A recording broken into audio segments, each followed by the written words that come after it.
On the blackest nights we sail through fog, two voices echo from the salty bog, with tales of movies and actors bold. Host Josh and Jillian, their stories unfold. Hold fast the wheel, listen to Jive, the Blank Podcast where legends vibe. From silver screens to haunted dreams, in Josh and Jillian's twisted schemes. Brought to you by Anchor Bay Entertainment. Now here's your hosts, Josh and Jillian. Yeah! But today on the pod, we have the beautiful, talented Catherine Corcoran. Oh, thanks, guys. Is that how you say your last Is that how name? you say your Yeah, last that's name? how you say it. Corcoran. Really good.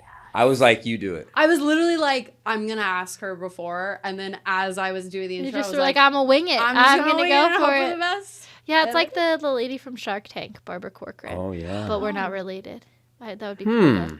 You should tell people I you could are. finance movies I'll tell people easier. I'm related to Jennifer Garner sometimes. Oh, that's Or a good James idea. Garner. When you know when I first moved to New York City, they're a big realty company in New York, and so it was everywhere, Corcoran. And I tried to walk into a building once, and just like they like stopped me, and I like showed my ID, and they did let me in. They did? Yeah, I don't think the like security guy like put it together, like. That you didn't work there. Or that like it was just a realty company, and I kind of just like awkwardly did a lap and like laughed. I didn't like know what to do. I didn't think it would work. I don't think any of those Shark Tank people would invest in a movie. I think Mark know, I Cuban think might it's- if you like. Absolutely not. It's way Mr. too risky Wonderful is of an definitely not investment. gonna. I say that as I'm like actively like trying to get things off the ground, but I think Just don't waste your time with Mr. Wonderful. That's all I'm saying. It's like, that's not a really smart business choice to you know, make. I think it's just how you do it, right? It's like anything, like an understanding like the market stuff and what, Tom is really great at, and you guys here at Anchor Bay are like understanding like where the market's at and what you can get made and what will sell for a certain thing. But I think like a lot of people just don't realize that, and so they'll like try to make something for $5 million that they can't sell for $5 million or $10 million or whatever it is that they can't sell in this Well, that's a market for bad that. idea. Right, exactly. But a lot of people just don't understand like that's not how things work. And a lot of people also don't understand how things have shifted in terms Right. of like how media is bought and consumed now. So like the profit margins you used to see on things is different and it's a longer game. What advice would you give to like a freshly graduated film student or actor? Oh my God. If you like this is the advice I got, so it's going to be harsh, but it's good advice. If you like anything else just as much, do that.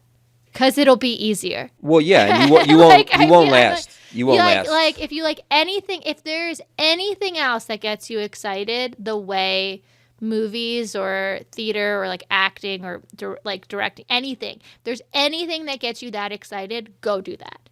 Because it will be less heartbreaking and you have a higher likelihood of success. And it's such harsh advice. But in that, like when he said that to me, I was like, what do you mean? This is it. This has always been it. And he's like, well, then I guess you're in it, kid. Like, because like. But the older you get, that advice becomes more and more and more true. Yeah. Because then you're like, you get to a point where you get busy with other stuff, other opportunities come by, and you get tested. Oh, for sure. Other opportunities come by, and you're like, and it's just another test. It's like you can make more money doing this. Oh, you can, be more secure doing this. Yeah. And and that's how you know. You don't know when you're super, super young. You're just eager, and you're not thinking about the future. You're thinking about your hunger. And then when you get older and you are thinking about your future and you still do it. Totally.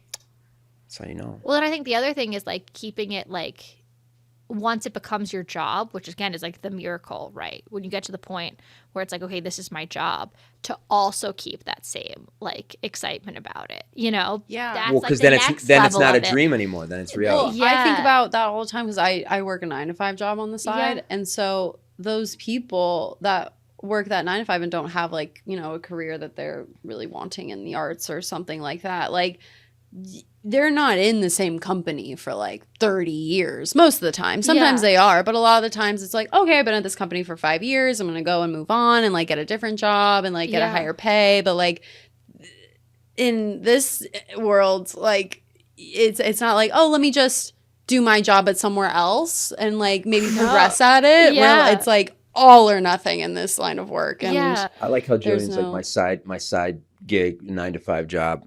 I mean, that's pretty nice security. I'm not gonna lie. It sounds pretty good after a couple of years in this town. Like, cause also like the entertainment industry has just taken like such a hit. Like we had the pandemic and then we had 2 strikes and the media landscape has just shifted. And recently most of LA was on fire, you know, like we're just rolling with the punches. There's a funny gif of all those things you just listed. And it's a dude like in his car. It's like, there's all these strikes, fires, and it's just he takes off his seatbelt while the car's going. He's just like, wow. I mean, like if there's all production workers just like there's a level of insanity to it. Like you have to love it so much because so many people would just go, okay, you know what? It's been fun. Yeah, to be real, I'm gonna go to a different company. I'm gonna go do something else. You know? Yeah, no, it's there is something. You're in it for the ride. I think there's something very, very depressing about like being at the same job for 20 years, 25 years, 30 years, gonna retire. I mean, that's just like. I mean, I wouldn't though either. Like, I have friends who like I've been at the company for 4 years, and I have a friend who worked there for 6 years, and now he just went on to another company to a bigger job. No, but I'm talking about like when you're 65 and about to retire, and they give you that cake because you've been there for 40 years. Well, I mean, my parents are at that. My parents are at that point right now, and it's been a lot of conversations. My mom has had a couple different jobs, you know, in different. Your mom was a dancer. She was. Saw that. My God! Wow, you guys are like prepped. So she was a dancer when she was younger, and so was my dad was a chef. But Your dad's a chef. That's when I got a little old, like neither of them did that. And that's how they met, and like creativity's like been part of my family because of that. But they stopped. My dad had this like crazy cooking career, like. The Bear is like a little too close to home for me. Like he's cooked for presidents, rock stars, Michelin star restaurants, like, cool. And he stopped when I was a kid, like a lot of it having to do for a lot of reasons, but a lot of it also having to do with like security for our family.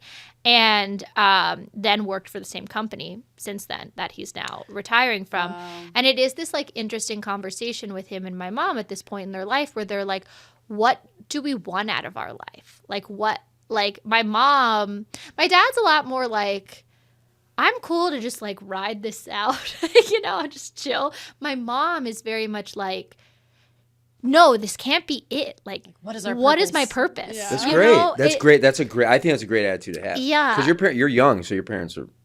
They're 60s. Early 60s. Yeah. I think that's a great attitude to have, but I'm also really jealous of your dad. Right. You know what? Like, is it like peace. So wait a minute. So your dad.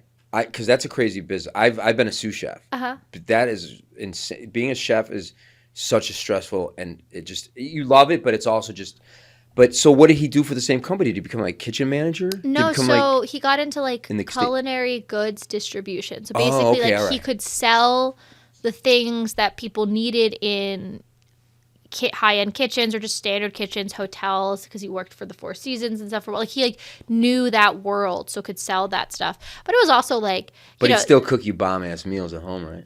I was very like, I didn't realize how privileged I was until I got a little older. Like that, it's not normal for like dad to like cut up weird like floral strawberries with your bagel for breakfast, like you know, like things like he was really into like farm sharing. Before that was like a cool, like before like I don't know what it's called now, where you get like the box of veggies, but we would go to like a farm and pick veggies and things and eat seasonal. Like before that was like something everybody was doing. Your friends were eating McDonald's. Oh my God. And that's like always a weird thing to people. We weren't like, you know, it was like a, you know, standard, like I grew up in Philadelphia area. So like, it's not like, you know, crazy wealthy family or anything, even though he was like cooking for these crazy people. So that's like always shocking. It always sounds so bougie when I'm like, I haven't had like a lot of fast food. It's just that he never like we didn't. It cost more than to just make stuff at home, and B, like he like that was his like he just didn't do that. It used to. Now so, shopping's pretty expensive too. Yeah, I know. Do your parents still live in Philly? Yeah, they live around there, and they also have I think they might retire in like by the beach in South Jersey. They have a little place there. Oh, that's nice. Cool. Yeah. How old were you when you moved out to LA? I moved out to LA 3 years ago. I lived in New York from the time I was 17 until I moved out here. Wow, what brought you out here? Work, really. The pandemic like really shifted a lot of things. Like it didn't used to matter kind of where you were. And this is like really weird, but when I was a kid actor, so I'd been like doing this for a while, and when I was looking, my parents were like very big on, they're like the anti-stage parents, like you, to the point where like Mine were too. They would annoy my managers and agents because it was like, no, she's missed too much school, or like she's not doing that audition, or like our family can't take that time off, she's not doing that job. It was very much just like a hobby, and that happened to have a little bit of money, like that helped with college, you know. And so when I was looking at, the thing was you had to go to school, and I was looking at schools, I was only looking in New York, Chicago, or LA, because I knew this is what I wanted to do. And I was in between two programs, one in New York and one in LA. Which ones? NYU, and then Cal Arts, I want to say out here, Cal Arts. And my a producer friend who had like worked with me for a long time said to me, listen, LA actors work out in the gym, New York actors work out on the stage. There's no right or wrong, but you should decide right now what's more important to you. And like for me, that was like, okay, like he was just saying like LA is very image based and New York is very arts based, and I was like, I'm an artist, I'm going to New York, and I used to say, like, I was such a snob about it. I would be like I would leave New York kicking and screaming, and then like, and I still love it, but I think the pandemic shifted a lot of that. It used to kind of like you could when we were doing things in person. For like the big jobs, casting offices would see you on both coasts, and you wouldn't, like, if it got to a point where there was like something filming on a lot, like you'd fly out for that test, you know, it wasn't that big of a deal. That's kind of shifted. And at the time in New York, there used to be really great tax incentives too, where a ton of things filmed in New York, and not really New York City as much, but like I was on this show Gossip Girl that filmed in New York, and then this like tiny show Gossip. Show, I don't know if you've heard of it. Well, it was a small part for me, but it was my first like big show. And then like I did a bunch of stuff for like Hallmark and Lifetime, because all of that shot in like upstate New York, so it didn't really matter. But like that tax incentive went away right before, and I think actually they're working to fix that. Pat Kaufman has come out of retirement to like really help with that. The New York State Film Commissioner, but that shifted, and then the pandemic happened, and so it didn't really matter where you were, and it wasn't working for me in the city with my dog and some of like the things that were happening there, and I just like was like, I need like a shift. And there is still this truth, I think, to first market, or like A market, B market, C market. And what, for people who don't know what that is, it's like LA is A market, New York is B market, and Atlanta is C market.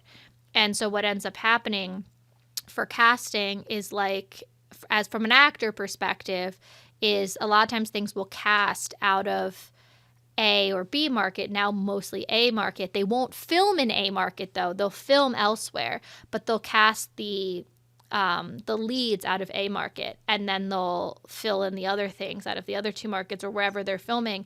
And when that happens, actually a big problem. Like actors in Atlanta, for example, don't get paid as much as actors in LA for things. So it's just like it's a better business move.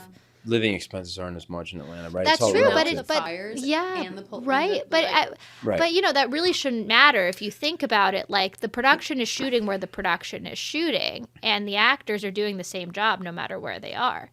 So it shouldn't matter if you hire, you know, locally. The rate should be the same. You know what I mean? SAG rates no matter they what. think of it. But that's they think just of every way that's to not make how money. it works. Yeah, To save money. Look, I'm not the powers that be that dictate that, but that's just like traditionally how it works. Now there are productions who don't do that, but that's just like. Well, I know that there's been like some talk, like two things. One, like with the back-to-back strikes and COVID and the fires, like I know people that are like begging to bring production back to LA. And I like, think the governor it. did it's the incentives. Well, the governor did I'm gonna like butcher what he actually did, but he did put something in place to bring it back right before the fires. Thank God. We'll see like how that but works. The problem is all the big budget studios. Like it depends. If there's no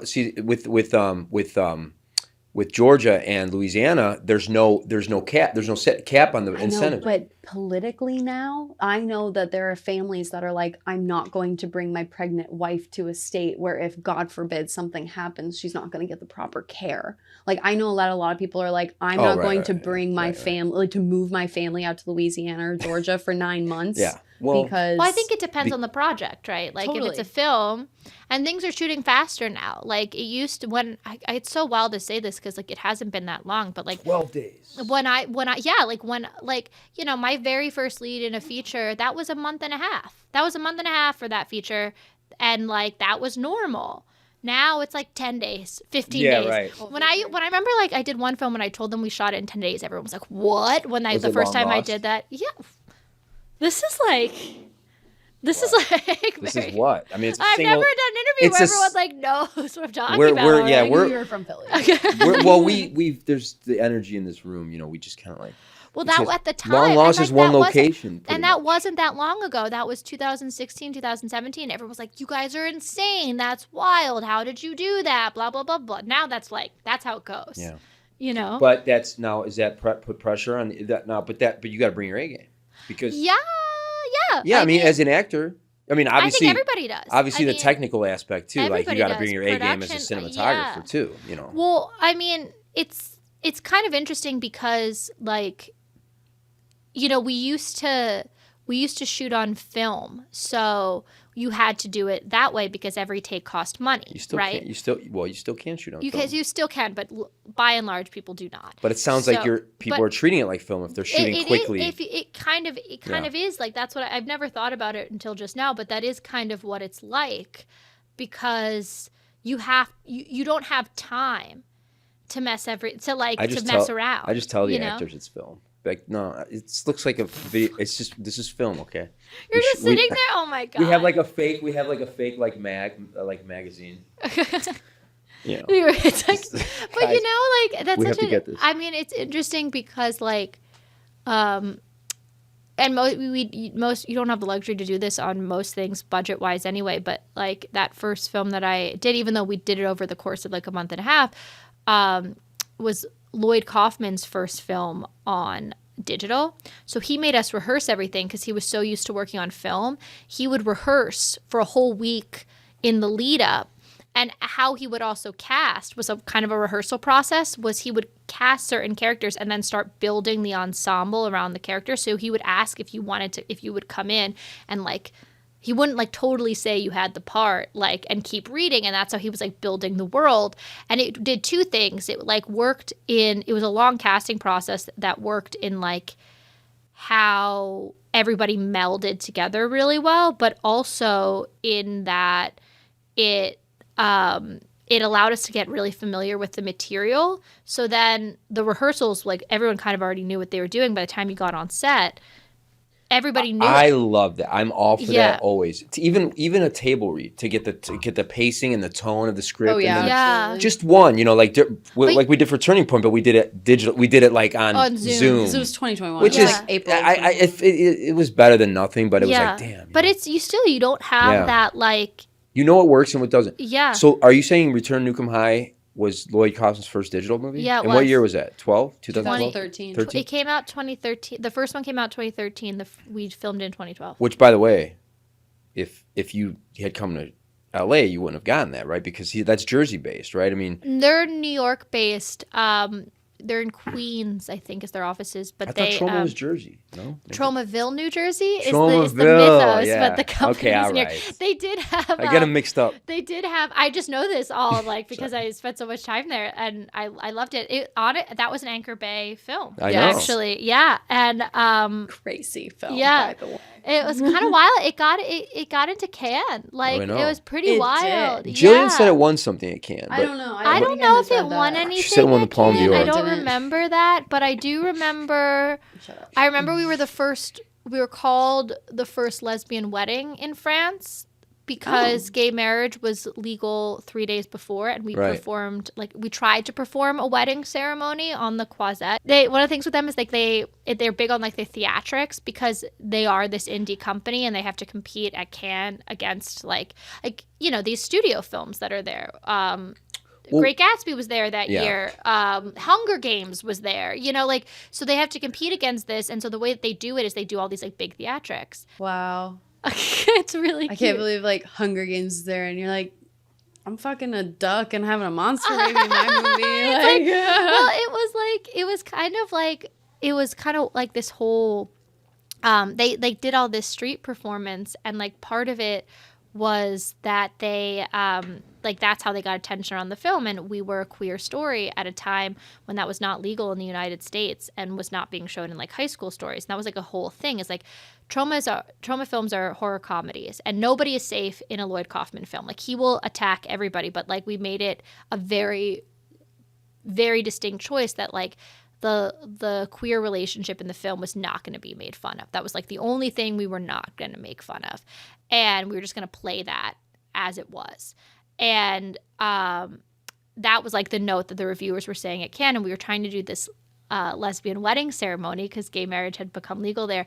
And we got stopped the morning of, we handed out invitations and everything all up and down the Croisette. And we got stopped by the French intelligence, which were these guys in suits, which we later found out like there is no French intelligence, and like the like what they call themselves is like not that. So like the equivalent, like the French FBI or whatever. Yeah. So it like was very strange. But they told us that they were afraid of riots and that we could not do it. And so my co-star and I.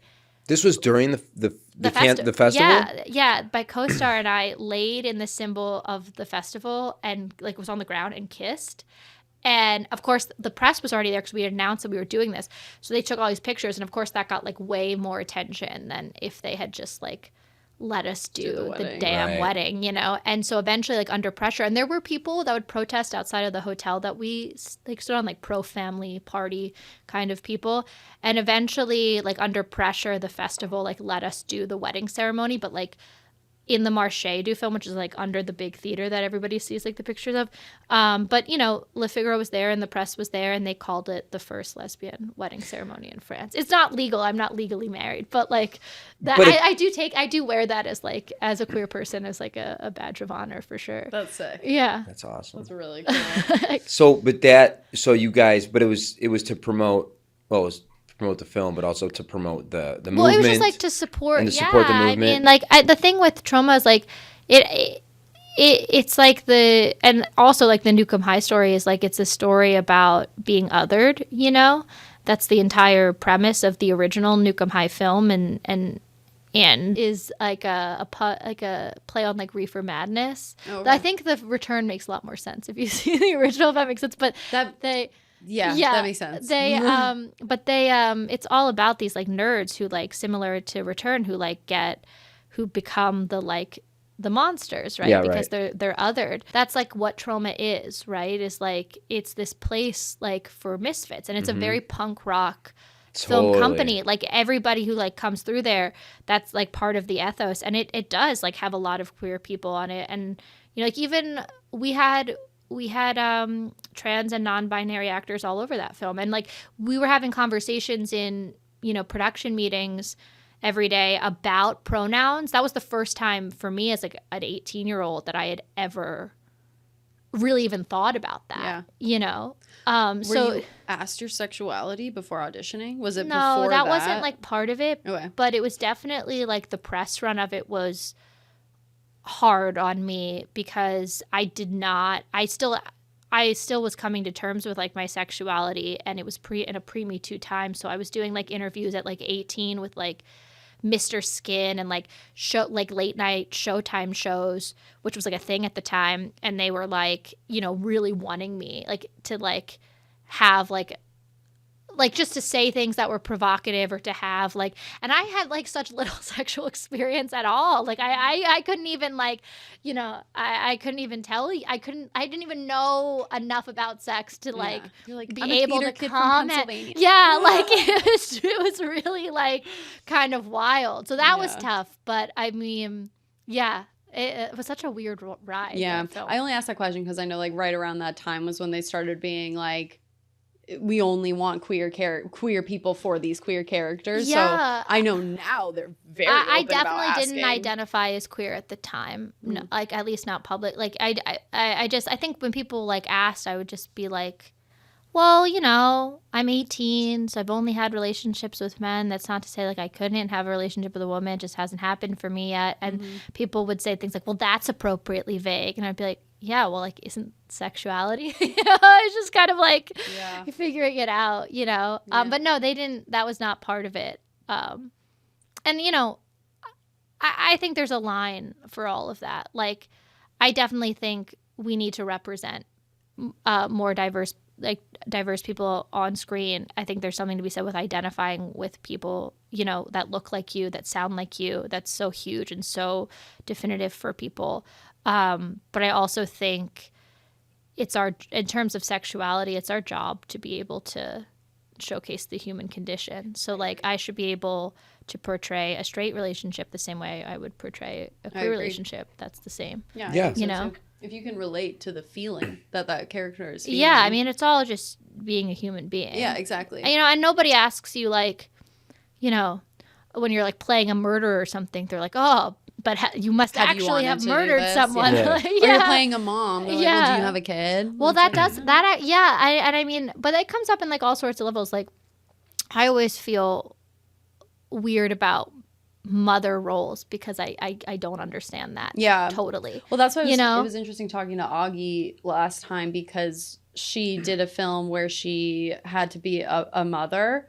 And she was like, I wasn't a mom at that time. But now that I am a mom, like I look back and I'm like, oh, I wish I got to do that scene again. Yeah. She and will. I was like, yeah, I would also. I'm sure she will. Like, but again, it's like anything like you're like we're talking about a film that I did when I was 18 years old, right? Like that like 18-year-old me as an artist and an actor and it like just in life experience is very different than 30-year-old me, you know, and the character, like the way I'm going to approach something is going to be different. The way you are going to, because we've just had life experience. Even 6 months from now, who we are is so different, you know?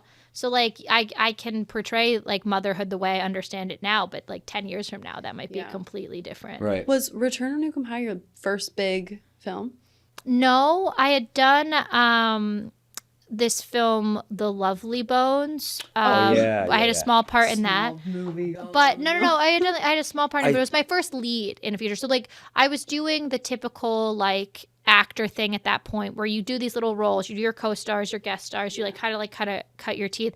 And that was the first one where someone was like, here's like something to really like sink your teeth into. And I am still incredibly grateful to Lloyd for that because I mean it's after that, like it kind of was off to the races, and it was like he took a chance on me before anybody else. Yeah. I've met him. I met him at Sundance. He's is he still? I mean, do you still keep in touch with him all the time? Yeah, really? I love his family. What's going on with the new Toxic Avenger? It's coming out. You know that? No, this was announced yesterday. It's huge. It was announced yesterday. It's huge. I'm so excited for him. Oh, I was gonna say Anchor Bake. Oh my God! No, I'm so excited for him. Is there a trailer? I have not seen it.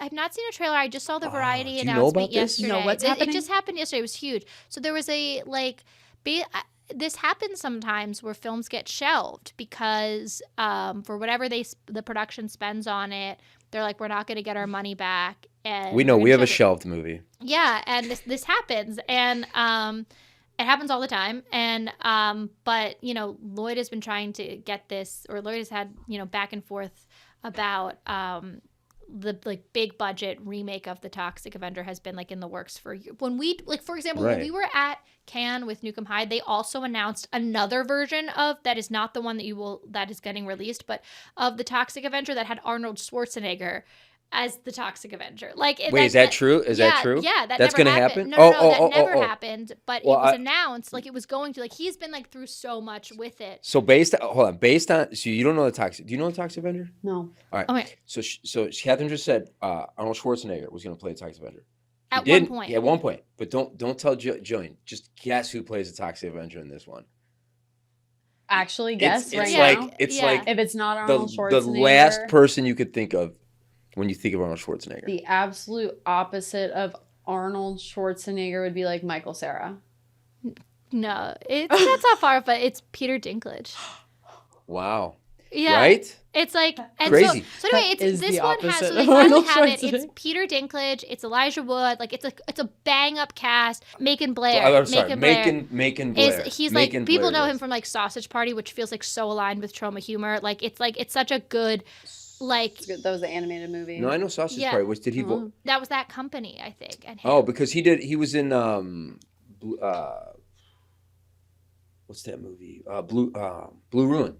Blue Ruin. I'm so Blue Velvet brain right now. Yeah, I know. And David Lynch. I just watched it last night too. Oh no, it's so good. But yeah, so it's Macomb like Blair. Yeah. Good for him. Well, so it wasn't gonna. Well, they made this movie and they showed it at. I didn't get to see it. I was so bummed. They showed it at Beyond Fest. They showed it at Fantastic Fest, and then it was just gonna get shelved. And Cineverse is releasing it. And they're releasing it theatrically. Cineverse is the company that very famously has like kind of had this big come up with the Terrifier films, and so like this is like it like they're kind of championing indie filmmakers, yeah, I mean, I'm so excited for him because when I found out that they were going to shelve it, I was just like so heartbroken. That man, like in the fullness of time, Lloyd Kaufman will go down as one of the like great auteurs of cinema. It may not happen in his lifetime, but like the people that have come through, he's Lloyd, like Roger Corman. He's like Roger Corman, where he creates careers, he creates opportunities. Like James Gunn wrote and directed 2 films for Lloyd. Wrote like an intro to his book. Trey Parker and Matt Stone's first film was through Troma. Cannibal the Musical. Yeah. Marissa Tomei's, one of her early films was there. Samuel Jackson. Like, the list is just, like, unbelievable of, like, people that have, like, come through this company. And, like, Lloyd he just takes risks on people before, like, anyone else. That's cool. And it's a good intro, right? Now, going from a Troma movie to, like, you know, like a Hollywood movie or something, you bring... Yeah, I mean, what do you bring? What kind of experience? What kind of learning experience do you bring to that? Because Lloyd Kaufman's been directing, and he doesn't direct them all. I mean, he produces them. He's the president of the company, but he also directs some. Yeah. He did direct Return to Nukem High. Yeah, right? I always say I feel like this is kind of biased, but I do feel like some of the best Troma movies come from Lloyd. Not all. There are some that are great. Like the original Return to Nukem High is a great film, and he did not direct that. Sergeant Kabuki Man. I liked Romeo and Juliet. That's James Gunn. James Gunn. That's James Gunn. He also I also really like Surf Nazis Must Die, and that's that's not Lloyd. But the Toxic Avenger is Lloyd, which is their like calling card. Toxic Avenger, yeah. Yeah, and all of his films. I always joke that they're very stupid films for smart people. So like they're like the Toxic Avenger is very much like a play on a superhero, like a flawed superhero. It's also an environmentalist commentary. He's a janitor, but in the new one, he's not a janitor. In the new one, I haven't seen it, so I don't know. Oh, I just read I was reading the synopsis, and I was... The new what? The new Toxic Avenger. He's not a janitor. I don't think he's... But he's supposed to be like a nerd, because Melvin the mop boy, he like wasn't even totally a janitor in it. He's a Troma janitor. Yeah, like he's just like mopping the gym. I can't wait to show you this trailer to this. Yeah, oh my God, like it's really good. And there's a lot of things that like Quentin Tarantino cites Lloyd as like teaching him about like how to do like certain effect shots, and there's like things that Lloyd did in his movies that like you now see like in the Toxic Avenger that are like staples in superhero movies. Like he's like certain shots, like the like spinning of like a newspaper for a headline. Right. Yeah, that's a Lloyd shot. Classic. Like, you know, things like that, like a head crush. You see those in Tarantino's all the time. That's a Lloyd shot. Yeah. Wow. Yeah. You've obviously seen the Nukem High movies. I mean, I lived in that world for 3 hours straight. A lot of them. I mean, but overwhelming. You can see why he likes to do like rehearsal and stuff like that. There's have to rehearse. There's a lot of things going on, like the characters in the background, the this, the that, like just it's very like Yeah, little, it's like they're meant to be subtle, seen it's there's nothing like it. Like he calls the background actors actor persons, and he encourages them to come up with their own characters and like in the lean theater. into it.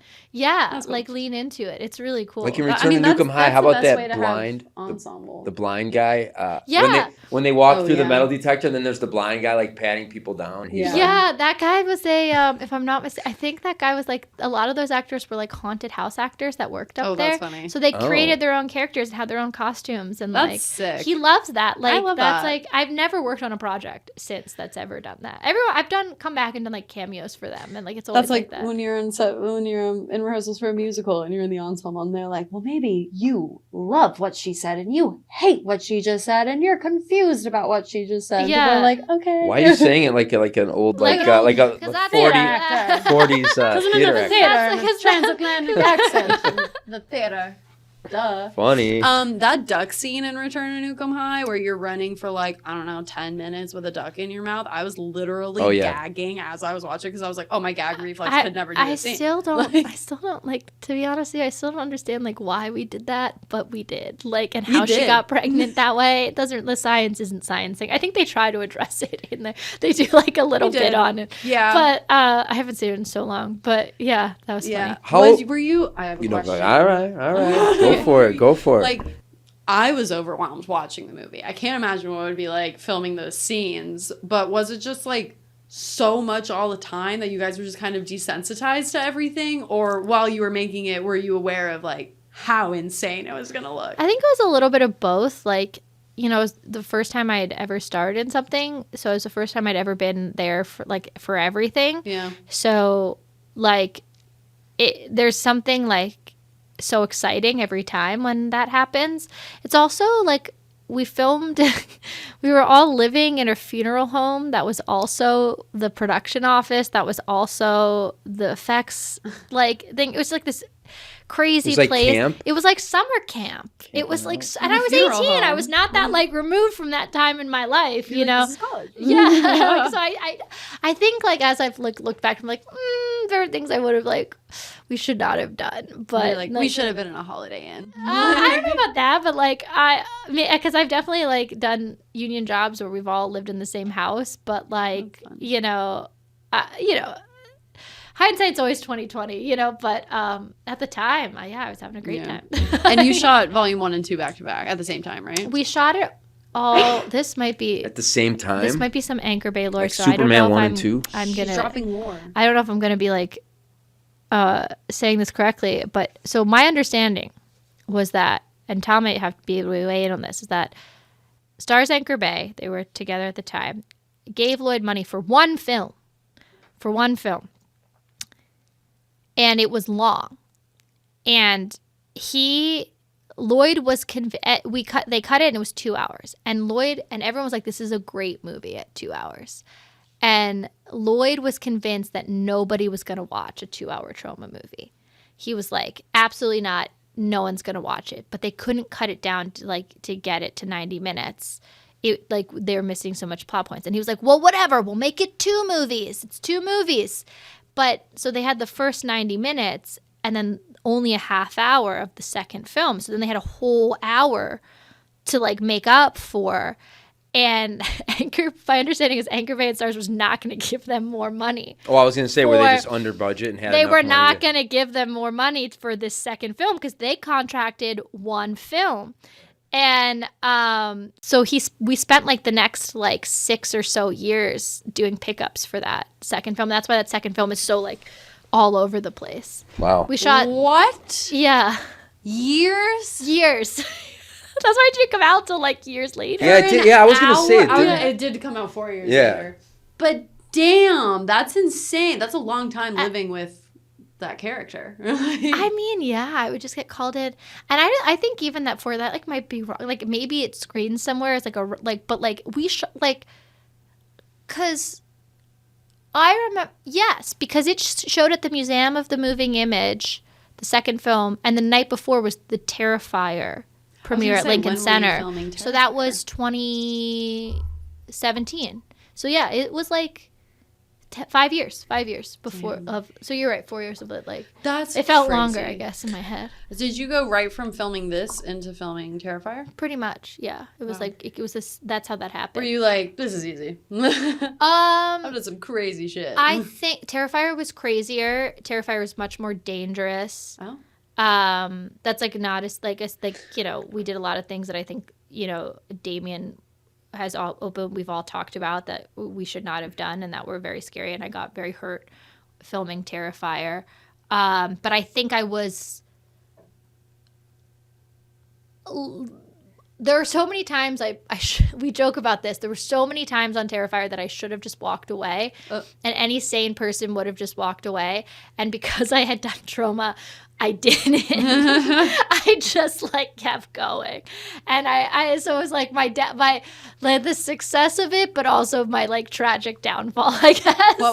What was one of the bad days? Well, my first day on the job, they glued me to a table and they couldn't get me out. And Phil was in the other room being like, I think we're going to have to call the fire department. Like, I don't, like, I'm not kidding. What do you mean they couldn't, like your skin was sticking to the table? They used like Gorilla Glue? So the reason I know Damien is because one of the effects artists and like kind of legendary Troma people who recently passed away was my friend Doug Sackman.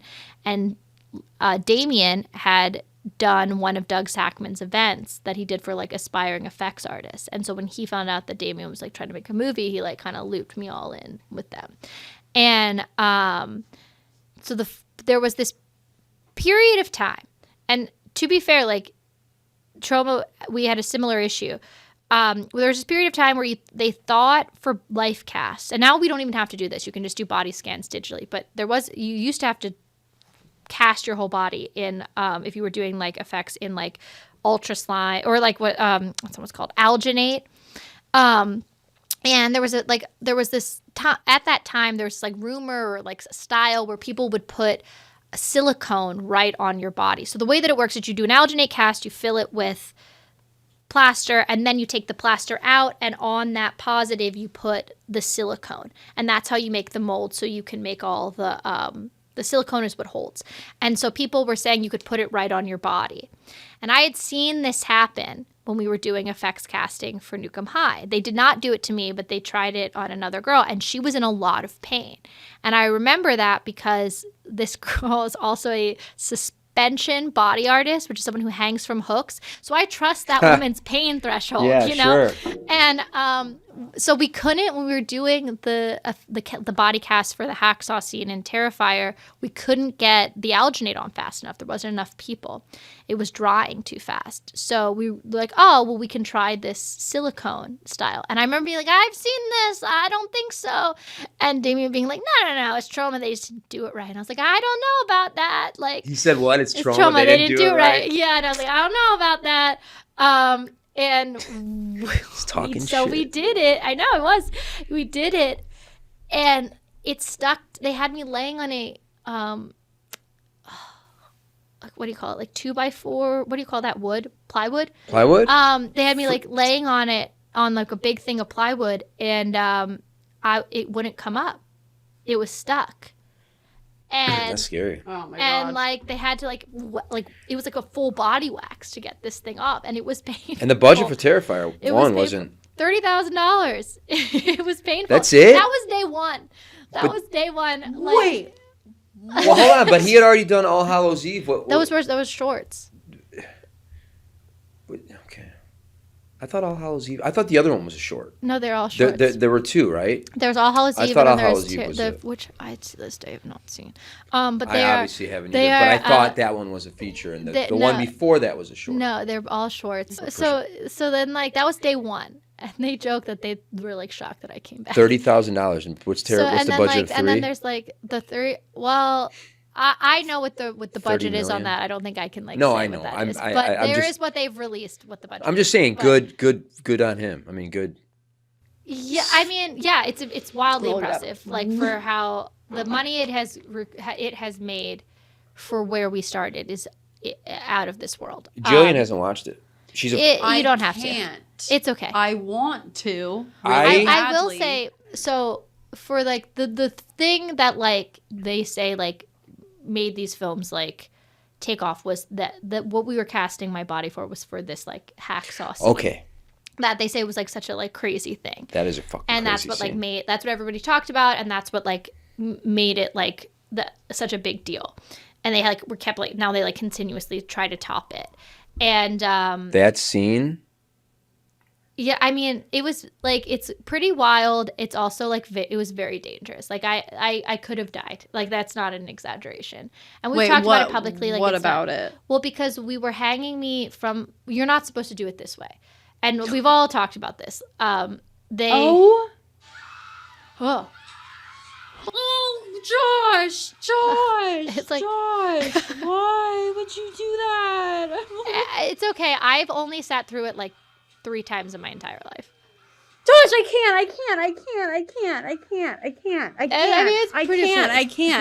can't do clowns. It's okay. I can't do clowns. That's the one thing that I actually like. I tried. I have never. I tried here live on air. I really can't. Like it's the one thing that like it's not just spiders, give me snakes, give me death. The give me clown heights. is the least of your worries in that this scene. I mean, well, like honestly, like because it was like a near death experience, I've only watched it like 3 times all the way through, and the most recent time I was paid to watch it. So like, I tell people, I'm like, yeah, I'm really afraid of clowns. And they're like, yeah, okay. I'm like, no, I'm like really. Okay. I'd be honest with you, I have not seen the other films. Well, but I think about it, and I'm like, I literally just looked at Josh and I was like, what if I could cast in a clown movie? Like, I'm gonna have to go through hypnotherapy. So they that's do the movie idea. I mean, I think they do make a lot of these creepy clown movies. I know I can't. Well, do you guys? There was that clown like that was showing up in like Wisconsin or something at nighttime on the streets, like like on the road. Yeah. Oh, my buddy's a performance artist who was doing that as a joke in New York. It was really funny. Cops kept getting. It was really funny. Hilarious. Until it wasn't. That's also so there's funny. I think there's a film that's in like Sundance or South by right now called Clown in a Cornfield. I don't know. I just the title, like I don't know what it's about. No, that's but the like, title, I think I've seen it's a trailer IFC, for that. the title or RLJ. The title, like I mean, got my... brilliant, fucking clown and a cornfield. Those are both scary. I was just like, oh wow. What about Scarecrow in a circus? I'd rather a scarecrow than a clown. The sequel. I don't think that would be as scary. All right, I'm going to ask you about this phenomenon. Okay. Is it true? Because I did try to look it up. Like, you're the first Art the Clown kill on screen. I don't know. For the feature, but I guess there were... I was told this, but I guess there are short films. I know I'm considered, like, the most brutal. The most brutal kill. They always try to top it, but everybody is like, that's the one. You know what? I haven't seen the other two, but seeing that kill scene, I was like, how could this be top? I mean, they try. You know, I know they try. They try. No, I think I have not seen, but I my understanding, I did meet I forget his last name, Mason, who's the one actor in that they do a shower scene and spoilers in the 3rd film, and I think there's like a tribute to my scene that has to do with him. I know that Mason was very, very nice, and then Casey, who's it has this sequence. It's called the bedroom sequence in the 2nd film. But I think, like, in terms of, like, the list, like, it's hard to, like, it's hard to, when you know something's coming, like, what is interesting, what the first film does that's, like, interesting, whether you like it or not, is that it takes all these, like, it does all this stuff that you don't expect it to do, right? It's, like, clearly an homage to the 1980s, like, slashers of the time, right? You think there's going to be a final girl character. There isn't. You think that they're going to cut away. They don't. You think that it's like a slasher film and he has a gun. Like, it's all these things that like are not, like, it turns it on its head. And so I think once you know that that's what's going to happen, it's hard to have that same like shock value because you know what you're going into. You know what I mean? Yeah. So I don't think it's like, I don't think it has anything to do with like the film's performance. It's just like, you know, everyone knows what they're going into. So they like, it's hard to shock. Regardless, it sounds like it hasn't affected the turnout. No, it just gets bigger and bigger. The success of the next two. To this, is he doing a 4th one? Oh yeah. Is he ever gonna do? What do you think if Damien wants to do like a drama? Oh, he'd love to do anything that's not Terrifier. I know he would. But it's just like making. I think like Well, if you make Terrifier 4 in 10 years, it might not be. I mean, I know he said that this is like questions for him, but I know he said that like he wants to wrap it up for now with the 4th. Whether that'll hold true or not, you'll have to see. I think it's one of those things where it's like you got to strike while the iron's hot, you know. So you got to do. Bottle. But like any creative, like I mean, that man was sick of this film when he made the second one. He didn't want to make it. You know what I mean? All of us, we're all like this damn clown. Well, because you got a lot of ideas going around. Well, all of us as creatives, you want to do other stuff, you know, and it's amazing when people resonate with your work, but you want to do other things. So like I'm excited. It's really cool that the success keeps happening. I'm excited that it just gets bigger and bigger every year, that another one comes out. The original also gets bigger, which is kind of wild and unexpected. And like, I think, but I'm also excited to see what else when he gets to do other things. What happens? Free. Yeah, can fly away. I think in the 4th one, and this is just my idea. You're gonna pitch it? I think in the 4th one, nobody dies. Except Art the Clown. It's supernatural, right? So characters can come back. Oh, right. And we've talked about this, and like I've said to Damien, when I come back, I want a conveyor belt of castration, like helmed by my character, like whoosh, whoosh. You know what I'm saying? I feel like that's the revenge that she deserves.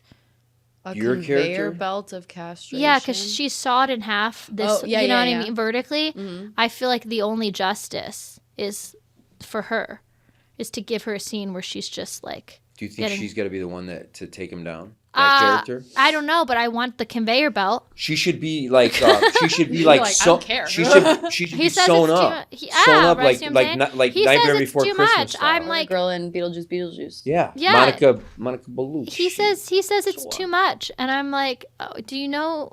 It's too much. I almost Who said that's too much? I almost died on this set. Give me the conveyor belt.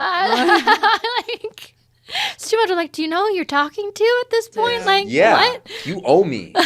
Wow. Too much from you? I don't know. So you're upside down. I saw that part. Yeah. And you were filming upside down. For yeah. how So long? you're not supposed to off and on for 10 hours. So the way that we did it, which is not how you're supposed to do this, and we've talked about this publicly. Like, this is not a secret. Yeah, I heard. Yeah. Yeah. We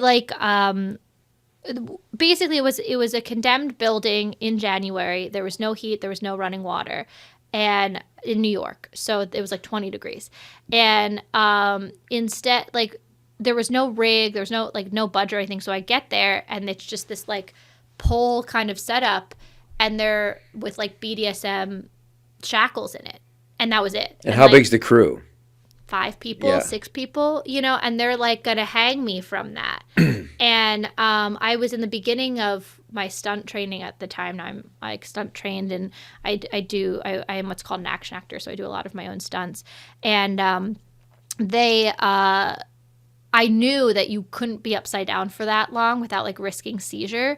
So we came up with like a compromise, and we built this like kind of like makeshift thing back on the plywood, like where they would like I would go down, I would like they would yell action, I would reverse crunch down, and they'd go for like 45 seconds or whatever the time limit. I think it was like 42 seconds. They'd yell cut. Someone would come in and lift me back up on the plywood, and I would just stay there like that with my legs in the air. And we did that. We never really got down for about 10 hours. And what happens like when you're doing that is like, it's like I wasn't far enough in my expertise, and there was no like stunt coordinator or anything like that. So like I didn't like realize this. Like what happens is like you're going down, and blood is rushing to your head, and then you're just laying on your back, so blood's pooling in your body, and then you go down again, and blood is rushing to your head and just pooling in your body. And somewhere like towards the end of it, I started like feeling really nauseous. So there's one close up where I'm like hanging off a table because I asked to get down. And then, you know, I like baby wiped off. My hair was still pink. I was in a bathrobe, like pink, hair was still red, pink face with David, who still had the black under his eyes, David Howard Thornton, who plays the clown. And we got on the Staten Island Ferry at 6 o'clock in the morning while everyone's like going to Wall Street, looking like God knows what. Nobody said a word to us because that is New York City. Yeah. And like, so I went home and showered and everything. And the next couple days, I was like really sick, like the sickest I'd ever been in my life. And I was like also like really, really dizzy, and I couldn't like figure out why. So I went to the doctor and I had to like explain what had happened. And he was like, all right, well, you have strep throat. That makes sense. Condemned building. No, okay. And he's like, but like walk me through this process. And I did. And he goes, okay, so here's the thing. Yes and no, like explained how like blood is rushing, like that's a good marker, but not enough. And that nausea feeling, that's usually a really good indicator that you're about to have a seizure, because what's happened is you're experiencing cranial swelling when you're going down like that, and a lot of pressure because of the cold. And so now your ear, the swelling has gone down. So it's a good on you for saying something, because if you didn't, like, there's no way we would have gotten me out in time. That's just like, there's no way. But now your eardrums are not where they're they've moved in the swelling, and now the swelling is gone, and they're not where they're supposed to be because you have strep throat and there's an infection there, and that controls your equilibrium. So I had to like, this is like so like ridiculous. I had to like, take an antibiotic for like that to go away, and then they had to do like a minor medical procedure where they went inside the back of my ear and like moved my eardrums back into place. Damn, dude, that's an insane story. Did it mess with your hearing? It still does, yeah. Oh, it still does. I mean, I'm getting more confident about it, but I think a lot of it just in my like head, but yeah, I still literally? get like, yeah, literally, but I still get like issues. Like every time I'm sick, it's a problem. I have ear problems. Oh my God. It's like, it's kind of wild, but that's why it's like so important. Like, there is this like hero story about these like little films that like this is it's wild for, it's now valued at like $200 million or something like that, the franchise, and like we made the original film for $30,000, but like it's also like important that people learn kind of like from like, there's a reason we don't make movies for that low, and like there's a reason that like we need to push for bigger budgets on things and be selling things for more. And like the streamers need to buy things for more, because like everything worked out okay. I've recovered. We're all friends. Like it made a lot of money. People really, really like that scene. But like, yeah, but like it could have, you know what I mean? Yeah. Like, and it's not, we should never be in situations like that. No, and thank God you advocated for yourself and was like, hey guys, I don't feel well, and I'm not going to keep doing this scene the way that I feel right now. I mean, I think it's like, but it's so hard when you're like, you just want to be like, especially when you're young, like, yeah, you don't want to be difficult. No, you just want to keep, and everyone tells you, if you like, that's the other thing I think a lot of people don't realize around like doing nudity young and stuff, like pre-Me Too, like if you didn't do it, you weren't getting the job. Yeah. It wasn't like a conversation. Yeah. So it's just kind of like, and then you're afraid you're not going to get the next job. Yeah. So it's like a very like, it's a big, like safety is such a big thing for me now, and for everyone. I just think it's like you're so like, it's never worth the shot. No, it's not. You know what I mean? Like you will get the shot. Trust me, it's never worth it. And I hope your movie makes $200 million. Yeah. You know what I mean? Yeah, I was gonna say, But, at like, least it's making a lot of money. You can still do that. I know. But I will say, but at least to bring it full circle, Lloyd Kaufman has not watched those films. So he started, his rules of Troma Productions are Only safety watch to Troma humans. movies. No, yes, only Troma movies. Safety to humans, safety to non-humans and other life. Make some art. Not make a good movie, or sometimes it's just make a movie. Like it's one, like it like interchanges, but like not make a good movie, just make a movie. Like make some art. So Lloyd won't watch that because he says no because safety. He texted me when we first like he was no like, safety I to tried the to watch the Terrifier, no safety to humans. But hold on, but he knew. Broke the first rule. But he So knew couldn't do it. knew your story by He then. didn't know the story. He just saw it. It was like no safety to humans. You're like, He knew. you're telling me, bud. You had to be nude a lot as a young Yeah, not girl. really anymore. Just those two, really. But What, like, how, what are your opinions on intimacy coordinators now? I've never worked with one, so I don't know. Really? Yeah, because I mean, that was it. That one, and then in Long Lost, there's like that was also pre-Me Too, and there's a sex scene in that, but I haven't, like, intimacy coordinators only became like a thing, in What's the your last opinion on 5 years. I really don't. I think it's in theory a great thing. I don't know what it's like because I've never worked with one. Yeah. I do think there's still a ton of things that happen that go wrong, and like, absolutely. The only way that changes is us talking about it and advocating, and like people who've gone through it, saying like this stuff shouldn't happen. Yeah. But I don't really have an opinion either way, because I can't only speak to my experience. Yeah. It sounds like a great thing. Yeah. I've never worked with them. Did you see what's her name? Is it Mickey or Mikey Madison that did Anora? It's M-A, isn't it M-I-K-E-Y? I think it's Mikey. It's not M-I-C-K-E-Y. I don't know though. I don't. Mikey Madison. Yeah. So she and Pamela Anderson did a Actors on Actors interview. Did you see that? I haven't yet. They spoke about it because Pamela asked her. She was like, "Did you have an intimacy coordinator on Anora?" And Mikey said that she chose not to have one. Uh-huh. And I was like, I don't think that should. I think, but it was more of a method thing, right? She's like methodly. I don't care. I think it should be some required on every people- set, because that's a really, really big studio movie. And there are really, really small budget films with actors and actresses that are going to get taken advantage of by people that don't have the best intentions in making their art. And it's not until the people at the top set the precedent for this should be the norm on every set that's how we, avoid these issues in the future. I mean, and trickling it down to the It's bottom. so weird. I've not done really a lot of like sex scenes. Again, I've done nudity, but not really like a lot of. I've only done well, that's not true. I've done 2 sex scenes, I think 2, yeah. And the first one was Newcomb High, and the second one was Long Lost. And I will say, the men in my experience, and I say this lovingly for everyone, especially for that actor that I did that scene with. He was more intense and tense and like stressed out about it than I was. And that's the intimacy coordinators are for. Yeah, They're for everyone. Yeah, so I think like I don't know if that would have helped or not, but it does, like, they're not comfortable things to do. Like, it's awkward, it's weird, it never is sexy. So I think, like, I don't know if that helps or not.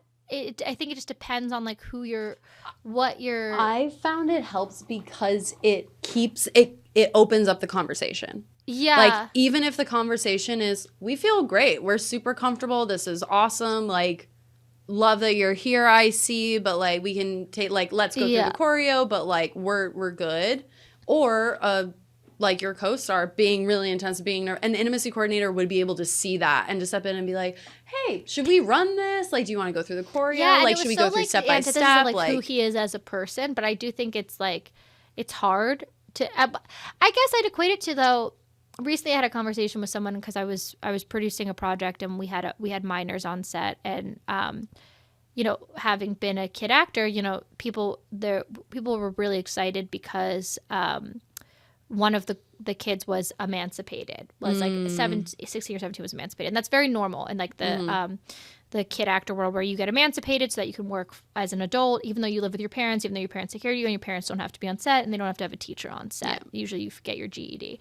And I really advocate against that because kids shouldn't like be. And everyone gets excited because they're like, oh yeah, it takes off so much pressure on the crew. But for every small production that's going to respect that, there's a ton that are not. Exactly. And child labor laws exist for a reason, and kids should have the opportunity to be kids for as long as they possibly can, especially in this business. I agree. So like I think like that's not a thing we should be like, oh yeah, about, you know what I mean? So I get what you're saying in terms of like intimacy coordinators. If we just set the precedent, then it becomes normalized. So if it's like, no, it doesn't matter if they're emancipated, child labor laws still exist, and this is what we do. Like, yeah, it should be baked in the budget. Like, I don't know, Stay at Home, which is a low budget film that we did, and Umbrella has worked on, and Madison Shipman. It was a one-day shoot, but she was just in a hot tub with a guy, and she had to take, and then her bra came. It wasn't a sex scene, but she did get killed.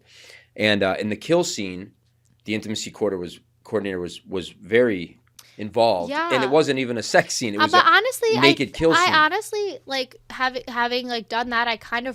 I agree. I would love to have an intimacy coordinator for stuff like that because, like, to like your point with like the story I told, like we didn't have a stunt coordinator, we didn't have anybody. Like some of that. What's more intimate than getting murdered naked? Like it is like, and it's all such a like kind of wild thing that like it just there's a lot of potential for stuff to just go wrong. Like there are so many amazing people in this business, and the vast majority of people are good people, but like there are, for every amazing person there's also someone who isn't so great, and like if you can avoid that, like if like I remember on one film I did, I won't name the studio, but it was like very early in my career, and there's a scene where like the two it's like another horror movie, and it's like the kids are like making out in the woods, very typical like horror movie stuff, and the killer comes, and then my character has to like run, right?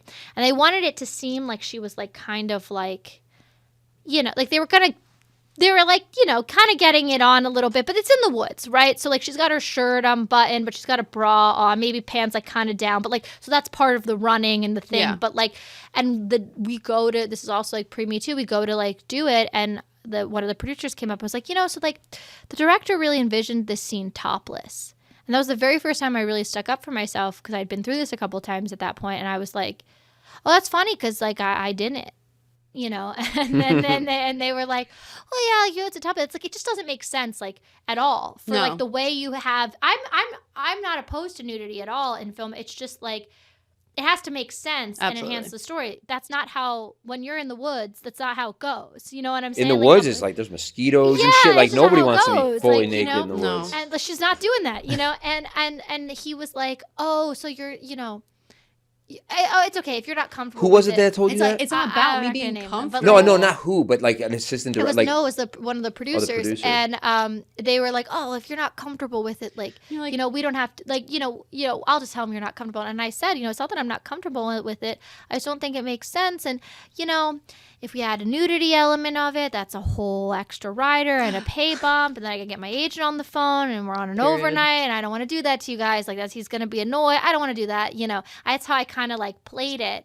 And they're like, oh yeah, we don't like that. Yeah, let's not do that. Wow. Like, that's kind of how it went. But if there was an intimacy coordinator there, that would have been their job, would be like, well, no. Like, I wouldn't have had to be the one about the paperwork. If we're going to do that, this is like, we have to stop everything. And like, do you know what I'm saying? And there is something nice. Like, it's really hard to advocate for yourself. It is. Especially when you're green. Yeah. Like you said earlier. Yeah. I was, the reason I asked is because I was assistant director on a movie, and they had already shot some of the movie, so I was like one of a couple of assistant directors on the the whole process of making this movie in Michigan. You know the story. And so this girl, they flew her in from California, from Los Angeles, and there was a scene in the bedroom where they were making out, and they were both clothed, but she got down to her bra. Yeah. And this was probably my third day on set. Like I said, they'd already shot half the movie. Yeah. Not with this girl. She was in like one scene. But the producers come up to me, and the director, they're like, oh, go ahead and go in that room and tell her that she's supposed to be naked. And because and I'm like, me? Oh like, my God. So I'm like the assistant director. I'm the assistant. That's also like not like right. That's a tough. I'm the assistant director, and I'm like, I'm trying to, prove myself too. Were you first or second AD? First. Oh man. And so I went in, and so I go in the room, and I talk to this girl. She starts crying, and so I go back and I tell the directors, and like, they're just like, we did not fly her from LA. She has a contract. I'm like, what's in the contract? Yeah. I'm like, then get the contract. Like, where is it? And I'm like, she's crying, and then okay, maybe she started crying. I know I had to go in there 2 times because we were shooting, like the Video Village was in a completely different bedroom, so I had to go in there. And at this point, the boyfriend, the movie boyfriend, was like pissed off about that. He's like, who, like in my face, And I'm like, you know, I don't agree. I don't know what the contract says. I don't know anything. And then maybe she started crying at one point, but she started crying it was very uncomfortable. It was very uncomfortable for me because this kid, the other actor had been in the rest of the movie. I'm new. I'm not even familiar with this crew or these actors. Oh my God. And so he and so positive thing is the actor, the male actor stood up for her. Yeah. Oh, and I guess they ended up compromising for some side boob. But like it was very funny how it like comes out like how much side boob. No nip. No nipple. And if there were an intimacy coordinator there, that would not have been your job. I was almost ready to walk too. That's never I'm the like, first city's job. No. I'm like, you guys. That's an insane thing to ask an AD to do. I got to a point. I'm like, you fucking deal with this, man. Yeah. Like this, you know, sending me in there to do that. Michigan, she has none of her teams there. I especially think that intimacy coordinators should be in rooms for rehearsals for theater too, because on the set, you know, the sex scene is 1-2 days of filming. Yeah. If there's a sex scene in a play, you're doing that 8 times a week. That's true. It's usually much more choreographed though, and like not as impulsive. Totally. And I think that that's where there's aspects of film that I wish were in theater, and there's aspects of theater that I wish were in film, and that is one thing where it's like in film they're kind of like, I don't know, go at it, and in theater it's like, no, this is a very choreographed thing because you guys have to do this every day, so you're gonna get really, really comfortable with it. And I think that should still be the thing for film, so that you can get through the scene really quickly and like you're not spending all day on it, because it is super choreographed and stuff. But yeah, I don't know. That was a really long tangent, but what are you talking about? It's important. It's really important to talk about. Yeah, I think so. I don't care about nudity in movies. I'd rather sexual sexual situations. And I think that's hotter. It's sexier. Like nudity. That's what I was saying. What is this? The 80s, 90s. Well, I think it just depends on how you go in on it. Like I just wrapped a film. I don't want to like give too much away about what happens, but I replaced someone. The actress got hurt a couple days in, and they needed they needed to finish the film, and they were only like 1 or 2 days in, and so I was the replacement. And the way I approached the character was very different than how she approached it, and she wanted to do a lot more nudity, and I was like, I actually don't think we should. And it wasn't because I was like opposed to the nudity in it. I was just like, I think with who this character is, if you give up the nudity too soon, the tension and like the heightenedness of this entire story goes away. Yeah. It's not like you don't know what's going to happen anymore. It's already there. And we had this whole conversation about it, and that's what we ended up doing. And I think we actually, like, overall, the team was like, this was the better. We didn't have any nudity in it. But it's really interesting because you can play. Anticipation. Yeah.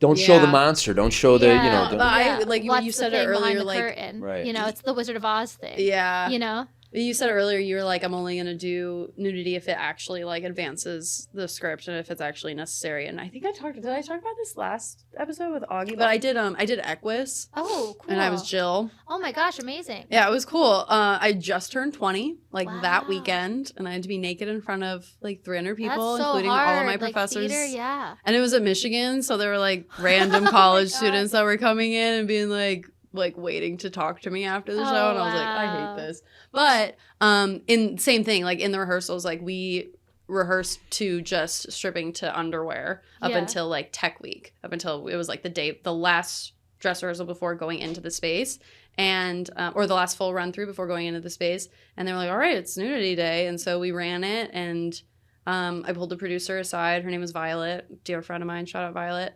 And I was like, I'm only going to do this if it makes the play better. Like, because, you know, he has to be nude too. Yeah. Alan has to be nude. And so I was like, with John, who's my co-star, I was like, John's on stage, that's a naked man. Yeah. I'm on stage, I'm sexualized, and I'm 20. Like, no matter what, it's going to take people out of the play. So I will only do this if it will actually advance the story and if it makes the point of the plot hit harder. Totally.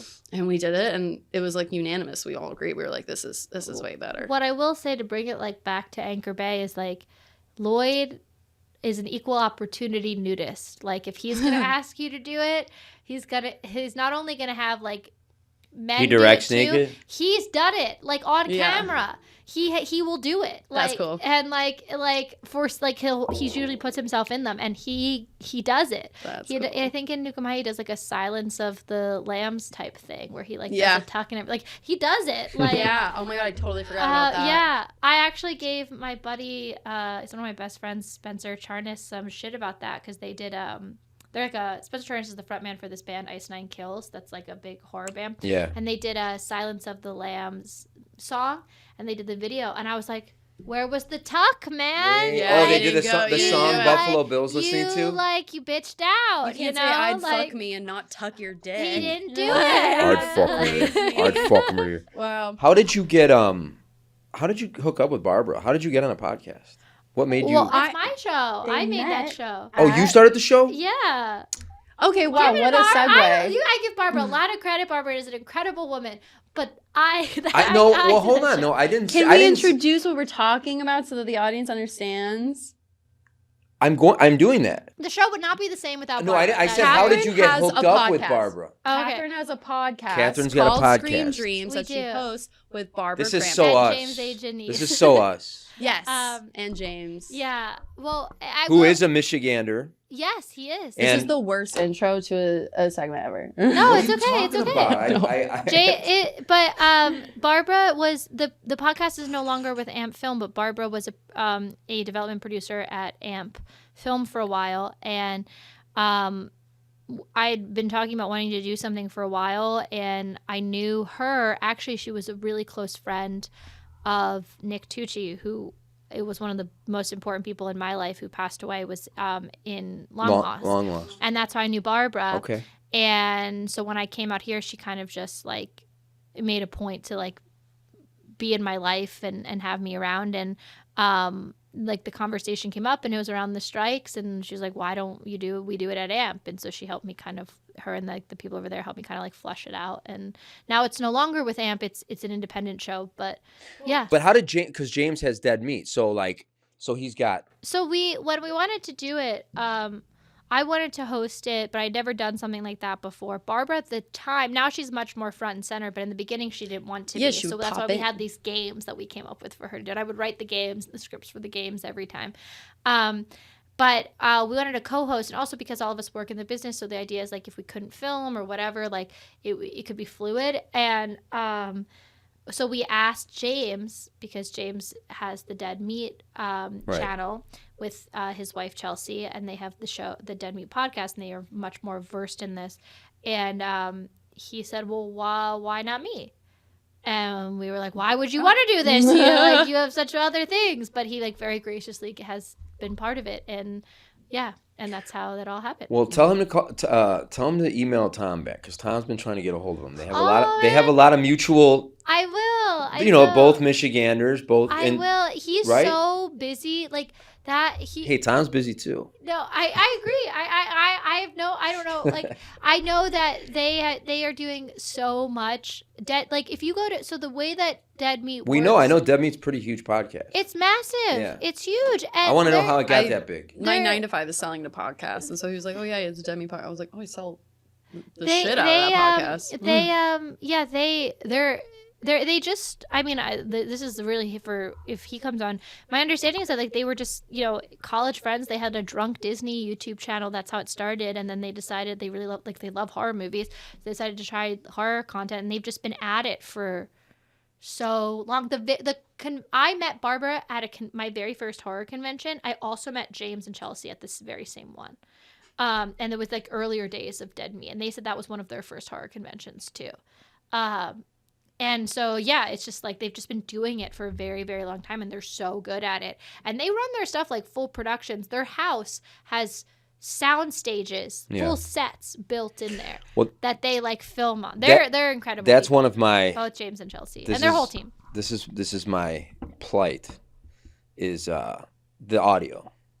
This is why I spend a long time. I'm like, how are these other how come their stuff sounds so good, and I hear a delay, and I will say I do not do the audio on ours. We have a really great producer who does, and before that we also had really great producers who did. Tom is amazing, and Katie, who like did everything. So that's on. I can't tell you. I cannot take credit for the audio, but I don't know. I know that. And I'm sure James knows a lot more about it than I do. But I can't answer that question. I'm so sorry. What inspired you to come up with the games every episode? And also, how long does it take you to write out everything for each episode? God, it's so much work. I bet. I was gonna do. I don't know. For this like some days I'm like, did I? Why? Because we don't shoot like you guys do. We shoot. Tom has been there. We shoot 3 episodes in a day, 3 to 4 episodes in a day. Damn. So it's back to back to back. That's so we only because we can only get us all together once. We've had to reschedule a bunch of times recently with everything because we can't get everybody. We all like have other jobs, so we can't get everybody together. Yeah. One day a month is like all we can really get, And so we shoot once a month, and at the time in the beginning. So it's a lot of prep, a lot of like research, like you guys are unreal. And I don't do as much as you guys do. I'm very impressed. And the games were because Barbara at first didn't want to do that. So the idea was that like I wanted to give her something like special that she could do, and I thought it would be really like what a funny gag if like she's always from beyond to like hark into one of her famous titles and like pops in, a dream. Yeah. And I write and produce, so it was just like a fun exercise. But it's a lot like I got a little lazy with it, I have to say. I was writing like full personalized Mad Libs for every guest, and like that was so much work. That was a lot. That was so much work. It was easier during the strikes. Now we're like back to work. I like don't. I'll try. I mean, we'll see what happens. I would love to, if we like, a dream would be like to get it to a point where we have like a good Patreon or Substack thing, and I can release all the games for everybody else to play. Oh, and, like, that'd be fun. I'd love to like animate the like little stories we've done, stuff like that. Yeah, like, pipe dreams, like way down the line. Come out with like an Audible book with all of them together and stuff. That'd be cool. You are producing a lot now. I was looking at your IMDb. And I do produce that. I always used to keep them very separate, and now. How did you get into producing? Or did you always want to eventually produce? When I was like, I don't know, maybe 20, I was negotiating a deal for myself. I didn't have a rep at the time. I was in between reps, and a producer said to me, "You don't know what you're talking about. You're just an actor." And he was totally wrong. I didn't know what I was talking about. I've been doing it a long time, but I never wanted anybody to ever be able to say that to me ever again. So I just took whatever like below the line job I could get. So I've worked in like effects, I've worked in casting, I've AD'd, I've line produced, I've done a lot, and I just worked my way up from there. So like line producing is fun. I want to line produce. The numbers are always changing. At it, but I hate it. I want to do it. You don't want to do it so bad, but no one wants a producer that's ever produced. It's the most stressful thing. I started in the commercial space. That's like smaller. They're actually very big budgets for a lot less of a delivery, but especially when you come from like the indie world. I was an in-house producer for a commercial agency for a while. Oh, that's really cool. Yeah, and so like that's how I started, and that's like smaller scale shoots usually. Yeah.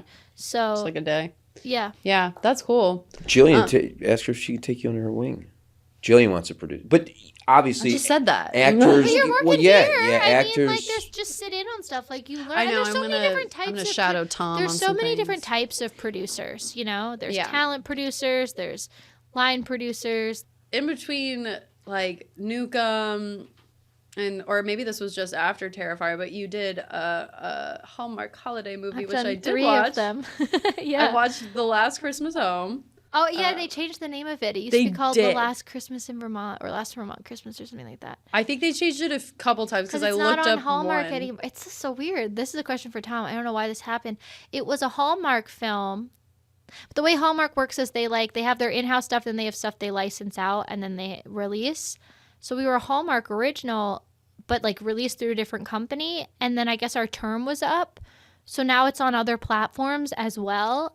But it's on other platforms under a different name. I'm very confused. I don't know why this happened. But you do have to get a Hallmark subscription to watch it. It's so confusing to me. Like, I don't. But why is it a different name? Tom will have to explain. He would know.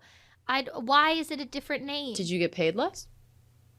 Not that I know of. Right. Like, I don't think so. I haven't checked the residual statement, but like. Speaking of Terrifier 3. Wait, I wasn't done talking about the last Christmas I thought film. if I said speaking of, it was like, okay.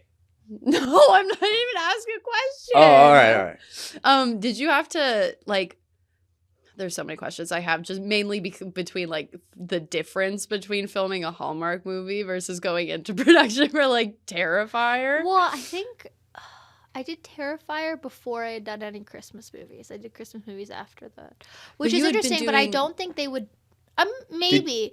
I think Lifetime, well, Hallmark has different ownership now. Were you showing some of the other actors the scene? Be like, here, this no, movie. No, I never talked about it. I never thought anyone was going to see the Did anyone come up to you and be like, you're in Terrifier? Well, no, because Terrifier didn't come out yet. When I did every Christmas. Yeah, all the Christmas movies I did, no. This one came out in 2018. And then Terrifier came out 2016. Well, Terrifier premiered at the Telluride Film Festival in 2016. And then it sold out Lincoln Center in 2017. But I don't think it was on Netflix until like 2017, 2018. Like it wasn't everywhere. Oh, okay. So it was once it was on Netflix, that's when it was everywhere. Mm-hmm. But I don't think people like put it together, and you got to understand like the casting people and the demos that are watching this are not like they're not putting it together. Now it's this thing. Now they do. Now they're like, we would have never casted you in a I don't think they would.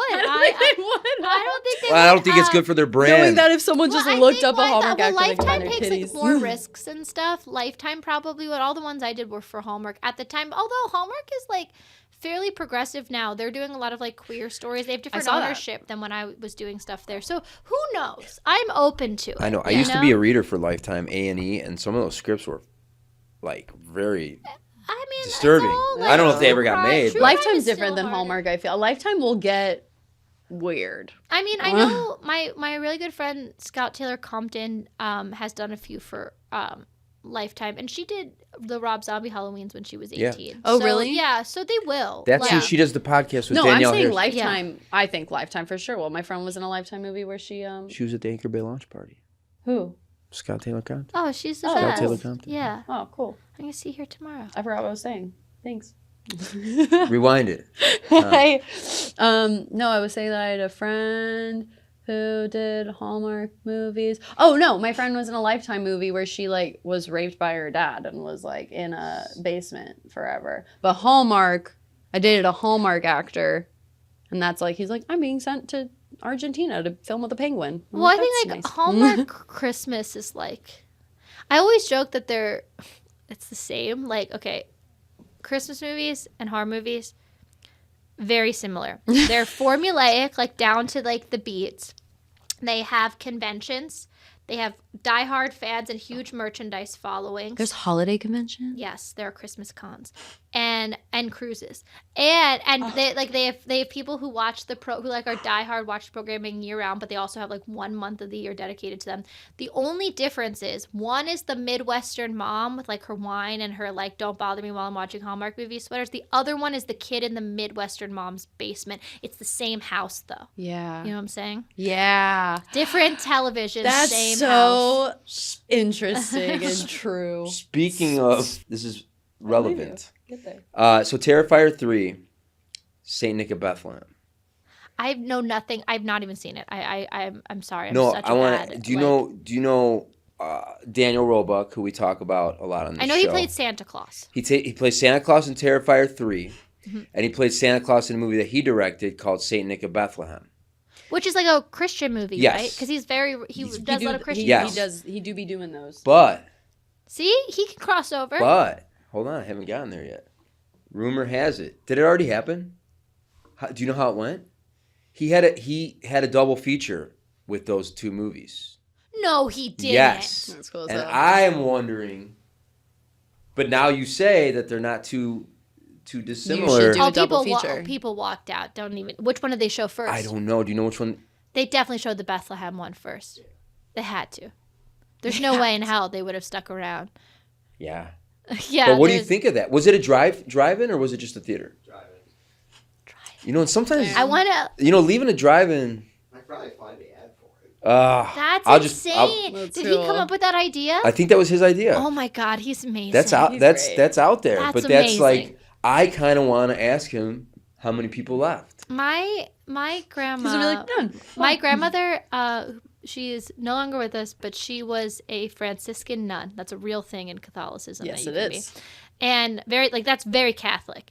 And she used to ask me, the only movie of mine that she ever saw was, or the only movies were my Christmas movies. And she used to ask me all the time. Like she'd be like, I'd be like, I'm working on something. She'd be like, can I watch this one? I'd be like, probably shouldn't. She'd be like, okay, Okay. Yeah. Did you grow up Catholic? Yeah. Yeah, me too. Yeah. Have all that guilt. Yeah. Oh, yeah. Yeah. The Pennsylvania Catholic is. That's a like different breed. But Daniel now, like, Roebuck. Because I grew up here in LA, so Yeah. like I had like 2 ushers, both named Margaret, both married to each other with Yeah. a daughter named Annie. And That's like, funny. So I went to Michigan. People were like, oh, you grew up at Catholic school for 14 years? I'm like, yeah, but not like Pennsylvania Catholic school. Like, You know what's really funny is for like 1 month, Lauren Lavera and I went to the same high school. We didn't know each other. We're from the same. We're both from Philadelphia. yeah. And she's like 2 years older than me, and St. Hubert's. That's cool. But I only went for a month because we moved. So like I'm. I not went in to your book. I went to St. Raymond's and I got kicked out in 8th grade. Of course you Oh did. wow. Of course you did. Well, but at the time there a nun was the principal, Sister Elaine. It was very tight knit, kind of like tightly run little organization, and Yeah. I just wasn't allowed there anymore. Christian I had to go. I had like all the priests lived on the property. Yeah. It was very weird, and like they had these little houses in the They back. live in the rectory. And I was asked if I went. Father Dowling, I think was his name. He asked me if I masturbated. Ooh. I was like 12 years old. You know. That's like one of those guys who goes to the bad priest center or whatever. The Yeah, bad priest but home when they're like caught. You know what I'm saying? I You wasn't don't aware ask of that at the time, and they had asked me because I was like, I went there from a public school system as a punishment. My mom was like, "You're either gonna go to military Did you like, school." tell this guy off when he asked you that? Yeah, what No, the I hell? told him, "Yeah, I do," Why?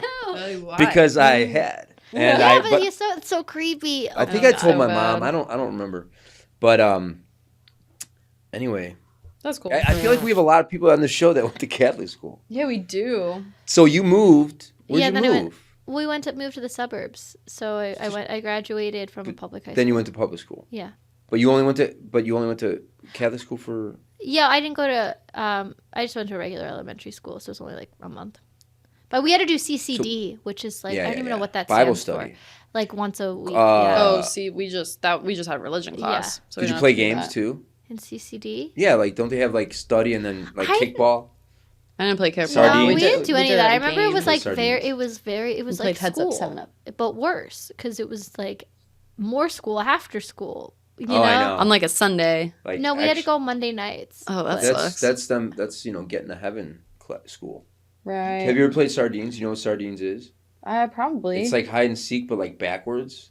What? It's like when you find the person. You all find one person? Yeah, you all got to find one That person, would give but me you so split much up and anxiety. find person, and then you have to hide with them, Oh my god, that would give me so much. and then anxiety. you become like sardines. Damn, that's crazy. We We played went that. to a fun one. We didn't do that. No, well, no, that was at that was at the that wasn't at school. That was at the like Wednesday night. There was like in my suburbs where I grew up. There was like a Game night, no. It was like a Bible study, it was Bible study and games, but it was Oh, called like well, you went to what was Youth it group? called? It was like a youth group, but it was called. Yeah, I knew kids who did youth groups. Those looked Those like were fun. cool. You went there like to like talk to girls. The ones Yeah. in California were mainly just to get together and smoke weed. Oh, okay, see. Huh. Yeah. So That sounds about right. yeah. All right. Well, What else so what we are got? what are you excited for that's coming up? What am I What should excited the for? listeners get excited for to see you in? Oh my gosh. Right now, I don't know like what I can talk about. I just Can you did talk this- about If It Bleeds? Yeah. Because sure. I know Matthew Hirsch. Oh, you know Matthew. Yeah, yeah. I don't know where they're at with that. That's an anthology like style thing. He came to dinner with that Leatherface. That With Sean Heights. Well, the last one he did, so he did Night of the Missing. I'm here to report a missing person. So many. Have you found any of them? Some of them disappear without a trace. Vanished.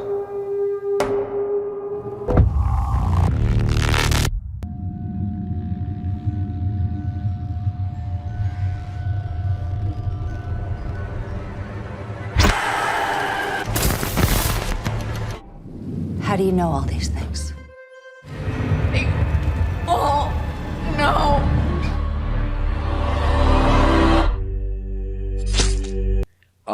That was on Screenbox with Jenna Canal. Yeah, which premiered at it didn't premiere, but it played at my buddy Sean Heights, who did his first film festival in October called Happy Fright Film Festival in Fillmore.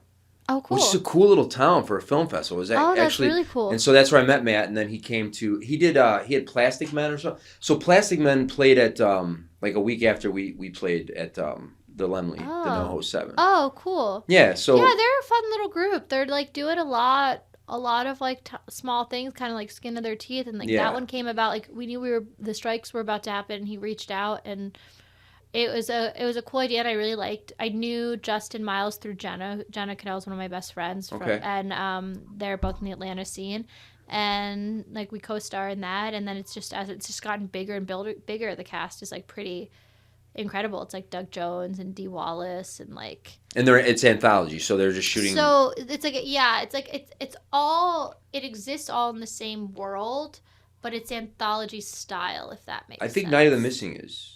Night of the Missing is an anthology, I think. And then what else did I do? I did Big Baby, which is produced by Cher, which is super cool. Whoa. And that's Spider One's film.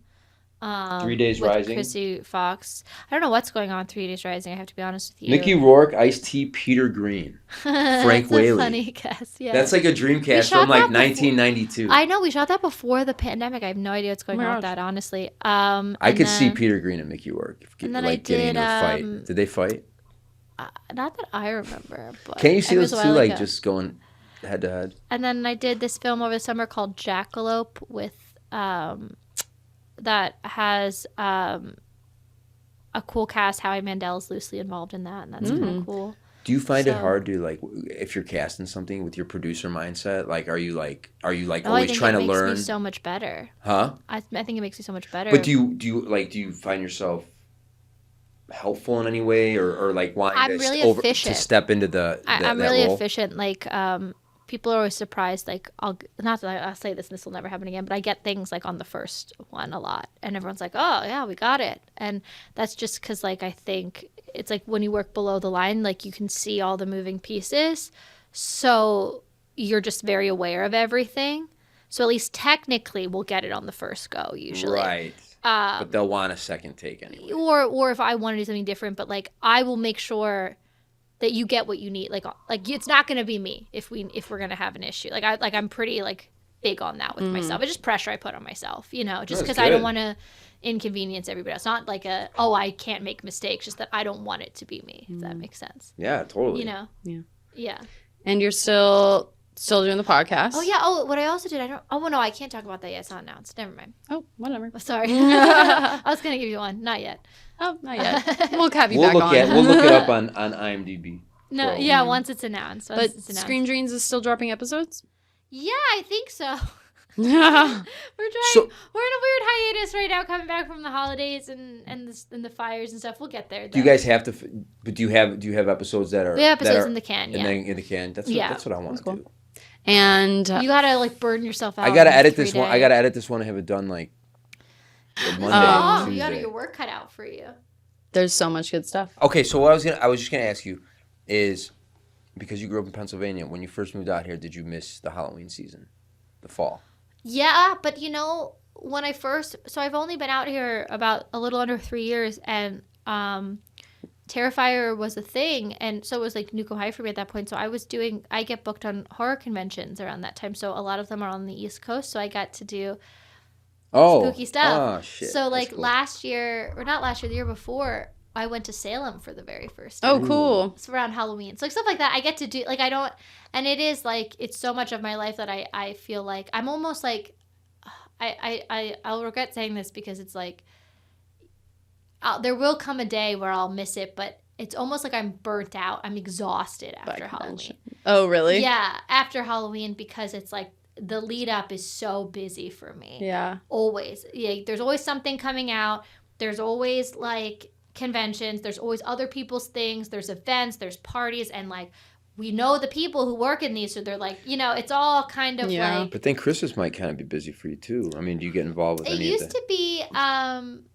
It's not as much anymore because I haven't had a Christmas movie come out in a while. But I've thought about seeing if I could do a Christmas convention because that would be fun. Like such a change of pace. That would be fun. And you know what? They always, the Christmas conventions, they dress up more. Like we wear our t-shirts and jeans for ours. The Christmas conventions, like they dress up. That's fun. And they have like cute photo ops like that are like fancy. That's so fun. Yeah, they don't do that. That would ruin my, like, I'm such a good packer. Like, I only have a carry-on. I'd have to have, like, real clothes. Oh, my God, yeah. Yeah, horror conventions, you can just wear jeans and a t-shirt. It's fine. How many conventions do you go to on average a year? I mean, every year it gets a little bigger. It also depends on if you have, like, a release or, like, an anniversary of a film or whatever. We try to do as many as we can. A lot of times it's just a scheduling thing. What's like average? Like 5? I mean, this year I think I already committed to more than that, which I will probably. You're not like contractually obligated, are you? No, I mean, kind of. Like, they know if you have to work, the films come first. So a lot of times you have to cancel. That's why you see that happen sometimes. Yeah. But we try to do as many as we can. I mean, what a cool opportunity to like connect with people, and like that doesn't happen. And there, you know. Right now, people are really excited about your film, but next year there'll be another film that people are really excited about. So, you know, try to connect with people while you can, you know.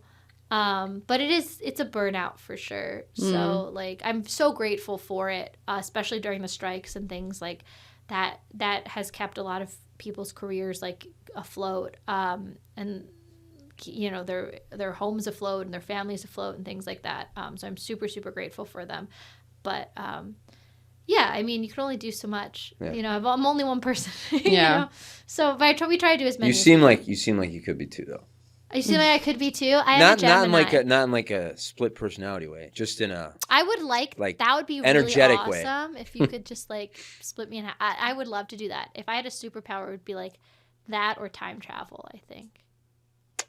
And not even like you kind of almost have that time travel like back in time Like today, traffic was 2 hours. I could go like, you know. Yeah. That's what I want. That would be great because I could do more in my day. Yeah, that's true. If do you have what's your top 5 favorite horror movies? Yeah, to wrap up. What's your letterbox? Let's do letterbox top 4 because 4 is not 5. Nostalgically, my favorite growing up was The Craft. I loved The Craft and I loved The Lost Boys. Those were like my 2. Cool. I love The Lost Boys. I'm a huge Buffy the Vampire Slayer person. The movie or the show or both? But the show was like, as a kid, like I like my Bible, but like the original movie is great too. This year, The Substance was fucking unbelievable. So good. I also really loved Immaculate and The First Omen. By the way, I kind of wish they had melded them into 2. The First Omen was so They're good. Both so great. But then I saw Immaculate first and I was like, oh, this is the same movie. I kind of wish, like, knowing both of those directors and loving them both dearly, I think they're similar stories, but like different challenges. Like The First Omen, you have to take on the studio system and established IP and so many other cooks in the kitchen. That's true. Like dealing with it. With the First Omen, with Immaculate, it's its own mythos. It's the first one, so there's not as many like things that you have to appeal to. I kind of wish they had like taken the story of Immaculate and let Mike and Arkasha co-direct it or something because like I think the story of Immaculate is so cool and again because it can be and their approach on like Immaculate Conception is really cool, but I think like Arkasha just as a woman was able to like understand the horrors of like forced birth in a way that was really unique. I want like the crossover universe. Yeah, you know what I mean? I feel that so hard. You know? Because I did like both of them a lot. I liked them both. I thought they were both really good. They're like this was a really good year. I think overall.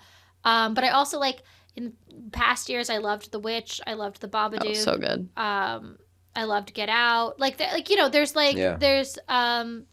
There's so many films. Jenna Cannell, who's I can't like plug her enough. My co-star in the original Terrifier, but also just like such a fucking badass human being, and one of my best friends has this film called Faceless After Dark. That's like a really cool meta clown slasher. Jillian can't watch it. But it's really good. It's feminist. It's a cool take on the genre. It's very self-aware, very Terrifier adjacent. It's really good. Yeah, I loved that. Is that out? Yeah, I have a little part in it. Faceless After Dark. Yeah, Cool. that's what it's That's a called. cool name. Awesome. Yeah, it's very, very good. It's very Sounds like psychological. very similar. It's like very drawn from her own personal experiences. Why is she one of the She creators? wrote it, She and wrote she's the protagonist in it. It's directed by Raymond Wood. Okay. Yeah. We'll have to look out for that. And if the listeners wanted to look out for that, and if they wanted to follow you, where can they find you? On the social medias, I'm not the best, but I try. It's Insta Catherine Cool. on Instagram, TikTok Catherine Love. on TikTok, and on I don't know what it is on Blue Sky. That's the one I'm on now. Catherine at Blue Sky Catherine. Blue Sky Catherine. Catherine. I don't Listen, know. you're busy Maybe- enough. You're too busy to come up I'm with not creative good at Instagram these. I'm names. not good at. I'm on them. I try really hard to be good at them. I'm terrible at them, but I try. That's all right. So bear with me if you're trying to get in touch with me there. Well, Catherine Corcoran, it's been so lovely having you. Thank you so much for coming on the podcast. Thank you so much for having me. Yeah, this was great. Was so fun. Yeah, good. I'm very glad. fun, very informative, very cool. Oh, I learned so much. Did you enjoy yourself? I had a great Did time. we do okay? You guys are great. You guys Great. are awesome. This See? was I know so from good. one podcast host to the other podcast. Yes. You guys are great. Fabulous. Giving me a run for my money, that's for sure. No, and please check out Scream Dreams on YouTube and everywhere you find your podcasts. Thanks. All right. Fun. Fun. Thanks, guys. Yeah, thanks for dealing with me. On the blackest nights we sail through fog, two voices echo from the salty bog, with tales of movies and actors bold. Host Josh and Jillian, their stories unfold. Hold fast the wheel, listen to a jive, the Blank Podcast where legends vibe, from silver screens to haunted dreams, in Josh and Jillian's twisted schemes. Brought to you by Anchor Bay Entertainment. Now here's your hosts, Josh and Jillian. Yeah.